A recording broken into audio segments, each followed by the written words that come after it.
बारिश फ्लड ग्रेडी नाव वाला।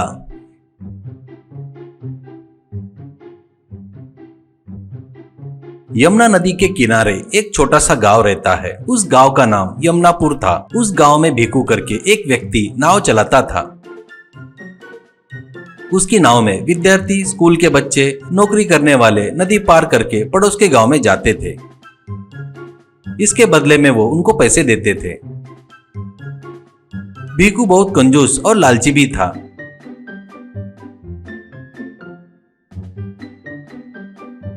हर बात पर वो चढ़ने वाले लोगों से पैसे ज्यादा मांगता था। एक छोटा बच्चा, भिक्कू अंकल, परसों ही तो 1 रुपए बढ़ाए, अभी और बढ़ाकर मांग रहे हो क्यों? अभी मेरे पास पैसे नहीं है, घर से मांगकर कल लाकर दूंगा। कहता है तो एक औरत, क्या रे भिक्कू, फिर से रेट बढ़ाया क्या? ये बरोबर नहीं है। ऐसा कहती है एक आदमी। भिक्कू हमेशा ऐसा ही करता है, बगैर बताए ऐसे रेट बढ़ाते रहता है। अपने को इस नाव के अलावा दूसरा कोई रास्ता भी तो नहीं है। भिकू, बाबूजी, मैं कोई जानबूझकर रेट नहीं बढ़ा रहा हूँ, बाहर के भाव देखकर बढ़ा रहा हूँ। अच्छा ठीक है, पैसा निकालो करके वसूल करता था। कभी कभी उस गांव में बाढ़ का पानी आता था, तब सभी लोगों को बहुत परेशानी होती थी। वो मौका भी भिकू नहीं छोड़ता था। अपने नाव में इडली, डोसा, चाय, सिगरेट रखकर गांव में आकर पानी में खड़े लोगों से, अरे आओ रे आओ, इडली, गर्मा गर्म डोसा, गर्मा गर्म चाय, सिगरेट ले लो जी ले लो। नीचे खाए तो एक रेट और ऊपर बैठकर खाए तो अलग रेट। आओ जी आओ, खाओ जी खाओ करके चिल्ला रहा था। तभी गांव के लोगों के लिए दूसरा कोई ठेला और गाड़ी नहीं रहने से उसके पास से खरीद कर खाते थे। कुछ लोग नाव में खाते थे तो कुछ लोग नीचे खाते थे। वैसे वो बहुत पैसे कमाने लगा। एक बार रवि नाम का लड़का अपनी पढ़ाई पूरी करके यमुनापुर के लिए निकलता है। वो भिकू के नाव में चढ़ता है। उसके साथ और भी कुछ लोग चढ़ते हैं नाव में। भिकू, क्या रवि बाबू, पढ़ाई पूरी हो गई क्या? आगे और क्या करने वाले हो? ऐसा कहता है। रवि, क्या है वो अभी तक कुछ सोचा नहीं, सोचना पड़ेगा, ऐसा कहता है। किनारे पर पहुंचकर रवि के साथ चढ़ने वाले भिकू के साथ झगड़ा करने लगते हैं। रवि वो देख रहा था। एक आदमी, क्या रे फिर से रेट बढ़ाया क्या? परसों ही तो बढ़ाया था ना रे, अभी और भी क्या? कहता है तो और एक आदमी, छी, भिकू के लालच का तो हद ही नहीं है। अपने को उसके नाव के सिवा दूसरा और कोई रास्ता भी तो नहीं है, ऐसा कहता है। भिकू, हाँ, इस गांव में मेरे नाव के अलावा दूसरा कोई पर्याय नहीं है तुम लोगों को। तो अब क्या, पहले पैसे निकालो, पैसे करके पैसे लेता है। वो देखकर रवि को बहुत गुस्सा आता है। घर आकर रवि आगे क्या करना करके सोच रहा था।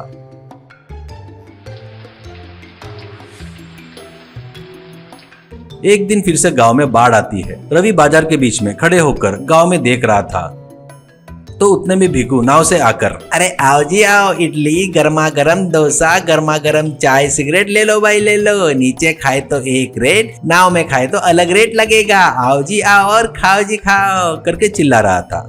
लोग उसके पास से खरीद कर खा रहे थे। वो देखकर रवि को एक आइडिया आता है।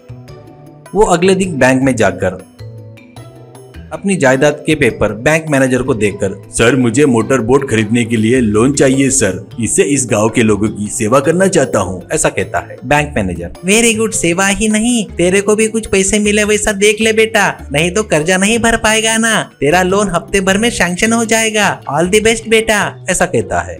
ऐसा रवि मोटर बोट लेकर नदी के पास आता है। वो देखकर भिकू को बहुत गुस्सा आता है।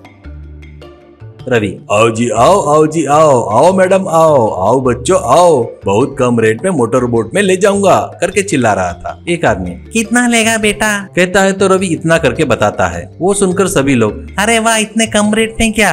बोलकर उसके बोट में चढ़कर बैठ जाते हैं। वो बोट जा रही थी तो भिकू के नाव में कोई भी नहीं चढ़ रहा था। वो देखकर उसे गुस्सा आता है। एक बार गांव में बाढ़ आती है। भिकू हमेशा के जैसे नाव में आकर, अरे आओ जी आओ, इडली, गर्मा गर्म डोसा, गर्मा गर्म चाय, सिगरेट ले लो भाई ले लो। नीचे खाए तो एक रेट और नाव में खाए तो एक रेट रहेगा। आओ बाबू आओ करके चिल्ला रहा था। तभी रवि भी बोट लेकर आकर, अरे आओ जी आओ, गर्मा गर्म इडली, गर्मा गर्म डोसा, गर्मा गर्म चाय, सिगरेट ले लो जी, आओ जी आओ। बाढ़ से परेशान लोग हो तुम लोग, जितना भी दोगे उतना लूंगा, पैसा नहीं दिए तो भी चलेगा, मैं ये तुम्हारी सेवा कर रहा हूँ करके चिल्ला रहा था। वो सुनकर लोग बहुत खुश होते हैं। सब लोग आकर रवि के पास से उनको जो चाहिए वो लेकर खा रहे थे। कुछ लोग वहाँ पर हुंडी में पैसे डाल रहे थे तो कुछ लोग फ्री में खा रहे थे। वो देखकर भिकू को बहुत गुस्सा आता है।